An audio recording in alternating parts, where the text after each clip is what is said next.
Would you like to learn a quick and easy way to cut a delicious acorn squash? Well, in this episode of the Lisa D Delight Show, I'm going to show you how easy it is to cut up this yummy and nutritious veggie.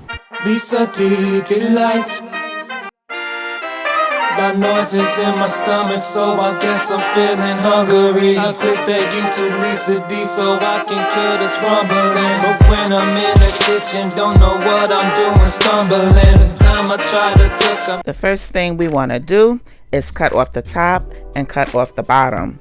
By cutting off the bottom, that will give us a flat surface so she can stand up and look purty. Next, I'm going to show you my little squash hack. You just want to take a really sharp knife and stick it down the center of the acorn squash until you feel the cutting board at the tip of the knife. And then you just take the knife and go down one side and then put the knife back in where you inserted it the first time, and then go down the other side, and voila! And then use an ice cream scooper to remove the seeds. I couldn't find mine. The way to pick a ripe acorn squash is it should feel heavy and it should have a smooth, dull skin and no soft spots. You want to look for one that's a good mixture of green and orange color. And also the stem, it should be tatted looking and dark brown. These acorn squashes can be tricky to cut because of all the grooves and stuff going on. So I'm going to show you 2 different ways to cut them, and you pick whichever one that you like. The first way is to stand up the squash and use a really sharp knife and just cut the skin off like so. But when you do it this way, you tend to lose quite a bit of the squash. So hold tight, I'm going to show you a better way, or the way that I like to do it. Because, child, I'm cheap sometimes. I don't like wasting no food. I want every little bit of my squash. Thank you very much. So I like to use a potato peeler instead of the knife because the skin just comes off more easily. But the only thing, it can't reach inside the grooves. So you have to use a paring knife and cut out the groove part. Actually, you could leave it on. The skin is actually edible. It becomes soft when you cook it. I just don't like it. I love this kind of squash, and I love butternut squash.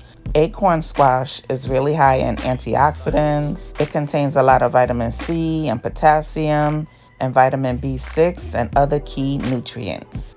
But it is high in carbs now, so if you're on keto, this is a no-no. I'm going to show you 2 ways to cut it. You can cut it in wedges or you can cut it in chunks. You don't even have to chop it. You can just bake both halves whole. Just drizzle a little EVO on it and some salt and pepper. I like to use butter on mine. And put your oven at 400 and bake it for 30 to 45 minutes depending on the size of your squash. And the chunks are really yummy in all kinds of soups and stews.